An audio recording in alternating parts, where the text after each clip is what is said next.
Oke, Assalamualaikum Bapak Waalaikumsalam. Paiman. Nih selamat sebelumnya setelah dilantik menjadi Wamendes Desa Tertinggal ya, PDTT ya. Ya, Mungkin awalnya seperti apa sih responnya Prof dipercaya oleh Bapak Presiden Jokowi mengemban tugas ini? ya, yang pertama tentunya saya manusia biasa ya kaget ya, kaget, terharu ya menerima tugas ini.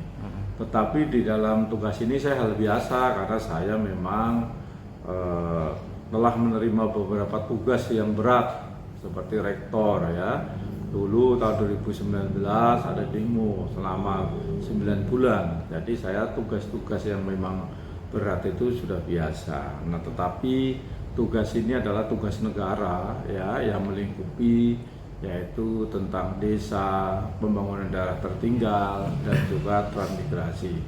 Sehingga saya perlu menyiapkan diri ya untuk tugas ini. Harus konsentrasi, harus waktunya full dan juga saya harus betul banyak belajar dengan permasalahan-permasalahan dihadapi terkait dengan kementerian saya.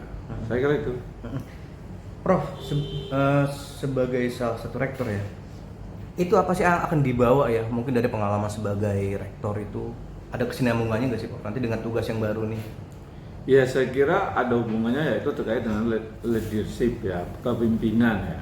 Nah, jadi bahwa kepemimpinan itu memang melekat pada jati diri seseorang. Kalau kepemimpinannya dalam suatu organisasi itu bagus dan berhasil, mau ditempatkan di mana saja juga itu akan bisa berhasil gitu. Nah, tentunya saya melihat terkait dengan visi dari Kementerian Desa, Pembangunan Daerah Tertinggal dan juga Transmigrasi ini kan mewujudkan Indonesia yang berdaulat, mandiri ya dan berkeadilan ya, berkepribadian yang berlandaskan gotong royong. Nah, sehingga konsep dari pembangunan desa, daerah tertinggal dan transmigrasi ini ya dalam rangka untuk meningkatkan kesejahteraan masyarakat dan salah tujuannya adalah yaitu untuk mengurangi tingkat kemiskinan. Nah, sehingga memang saat saya menjadi rektor, kemudian saya saat ini dijadikan sebagai wakil menteri yang membantu tugas-tugas menteri, tentunya saya akan mengadopsi kepemimpinan saya yang selama ini sudah berhasil. Karena saya di Mustopo itu dulu nggak ada mahasiswa, jadi mahasiswanya banyak. Yang dulu akreditasinya C dan B, sekarang sudah A dan unggul. Dan bahkan sekarang kita telah memiliki akreditasi internasional ya. Jadi Mustopo itu sekarang akreditasi nasional dan internasional. Jadi saya selaku rektor tentunya kepemimpinan saya akan saya terapkan juga ya di Kementerian Desa. Jadi saya sudah biasa bagaimana saya cara merencanakan sebuah program, bagaimana saya melaksanakan, bagaimana saya memonitoring, dan bagaimana saya mengevaluasi kegiatan-kegiatan sehingga organisasi itu bisa mewujudkan tujuan yang telah kita tetapkan. Prof, berbicara desa tertinggal, banyak uploadan di media sosial Prof ya. Desa-desa tertinggal itu apa aja sih? Salah satunya mungkin akses dari rumah ke sekolah seorang anak tuh jauh, harus menyeberang sungai, jembatan itu tidak layak dan lain-lain Prof. Dari kacamata Profesor seperti apa sih Prof desa tertinggal itu? Ya, artinya desa tertinggal itu tidak memiliki akses dari segala bidang ya. Jadi kan banyak infrastrukturnya ya, terkait juga infrastruktur, juga nilai sosial, nilai budaya ya, dan juga nilai ekonomi. Nah, jadi kita lihat dari beberapa aspek tadi, tentunya desa itu mengalami keterbelakangan baik dari sisi ya ekonomi, sosial, budaya dan infrastruktur sehingga bisa dikatakan desa tertinggal ya.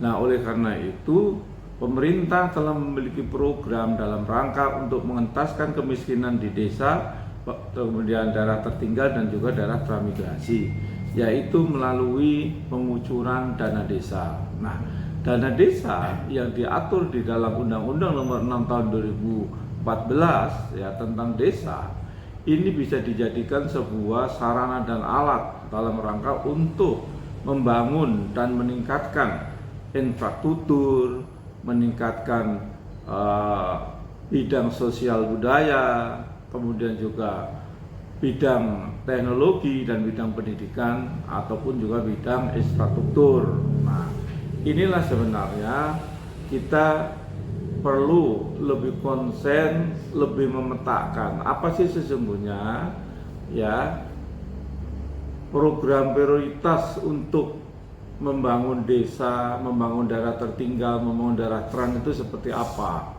Nah, sehingga tatkala kita sudah memiliki sebuah program yang jelas, prioritas yang mana, maka ada yaitu kesediaan dana dari dana desa. Dana desa ini kan berasal dari APBN ya, yang dianggarkan setiap tahunnya. Nah, tentunya setiap tahun kan mengalami kenaikan ya. Sekarang ini sudah ada yang 1,4, bahkan ada yang menginginkan ya, Asosiasi Kepala Desa menginginkan 2 miliar. Nah, kalau 2 miliar itu kan kita juga cadangan anggaran dari APBN kan harus dilihat dan sebagainya. Jadi saya melihat bahwa pembangunan desa, pembangunan daerah tertinggal dan transmigrasi ini sebenarnya merupakan tonggak ya, dari bangun dari pinggiran sampai kota. Kenapa? Kalau dari pinggiran itu nggak terbangun, maka ekonomi lokal nggak tumbuh ya. Kalau ekonomi lokal nggak tumbuh, maka akan mengganggu pertumbuhan ekonomi regional. Kalau ekonomi regional tidak bisa tumbuh juga, maka tidak akan mempengaruhi pertumbuhan ekonomi nasional. Nah, ini yang akan mempengaruhi tingkat kemiskinan dan kesejahteraan masyarakat akan sulit dicapai. Saya kira itu. Oke. Kan kita berbicara desa juga sangat banyak, Prof, dari Sabang sampai Merauke. Artinya cara menyentuhnya itu harus seperti apa sih, Prof? Nanti kan banyak juga yang desa-desa terpencil gitu, Dok. Itu gimana?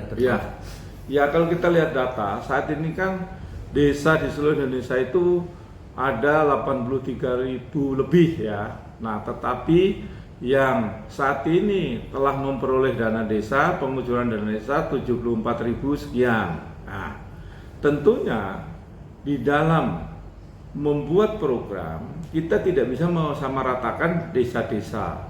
Ya, harus membedakan karena kultur ya dan juga potensi daerah itu masing-masing beda. Nah, sehingga programnya nggak bisa disamaratakan gitu. Nah, oleh karena itu sesuai dengan kultur dan juga potensi desa itu harus dipetakan. Ini program apa? Misalkan tentang program pemberdayaan kelautan atau perikanan. Nah, bagi yang punya laut dan juga punya kegiatan-kegiatan untuk tata kelola perikanan bisa, tapi bagi daerah yang cuman gambut dan cuman hutan ya nggak bisa. Nah, oleh karena itu yang pertama adalah perlu adanya pemetaan dulu daerah atau desa potensinya seperti apa ya. Yang kedua perlu ada program skala prioritas ya. Yang ketiga bahwa perlu adanya pemanfaatan dana desa itu secara efektif. Nah, sehingga perlu ada yang namanya monitoring, pengawasan, dan juga adanya evaluasi. Sejauh mana efek dari pengucuran dana desa itu, sejauh mana pertumbuhan pembangunan di desa-desa.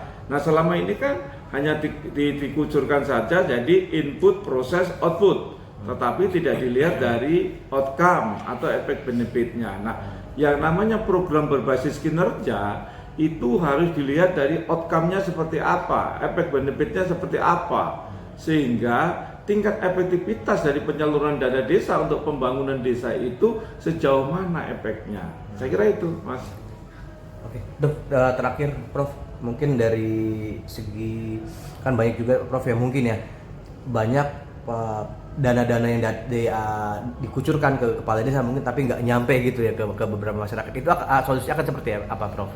Ya, saya kira tadi adanya monitoring, adanya pengawasan, adanya evaluasi. Nah, tentunya masyarakat harus menyadari bahwa dari sisi pengawasan terhadap penggunaan dana desa itu tidak bisa juga diserahkan oleh pemerintah saja.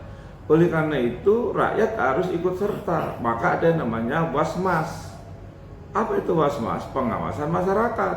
Nah, kalau pengawasan masyarakat itu jalan, masyarakat begitu menemukan tentang ketimpangan, tentang ketidaksesuaian, berani melaporkan, ya, berani memberikan sebuah saksi bahwa adanya sebuah penyimpangan-penyimpangan, saya kira ini akan bisa membantu pemerintah di dalam rangka untuk perbaikan-perbaikan. Selama ini kan jarang masyarakat yang berani menyampaikan penimpangan-timpangan di daerah, sehingga tiba-tiba ada masalah aja besar, ada orang korupsi tiba-tiba ditangkap kepala desa dan sebagainya. Nah ini yang karena kurang perannya masyarakat, jadi masyarakat jangan takut untuk menyampaikan informasi terkait dengan tata kelola penggunaan dana desa yang menyimpang. Itu masyarakat juga harus berani ikut serta mengawasi, karena memang masyarakat itu punya melekat pengawasan yang disebut pengawasan masyarakat, Basmas. Nah saya kira itu. Nah saya kira bahwa pemerintah itu tidak akan bisa mencapai keberhasilan di dalam rangka menuntaskan kemiskinan, baik melalui program pembangunan desa, pembangunan daerah tertinggal, pembangunan transmigrasi, kalau tidak adanya peran serta dari masyarakat atau kelompok-kelompok tertentu yang memang bisa punya andil di dalam mewujudkan kesejahteraan masyarakat. Saya kira itu. Siap, terima kasih Prof.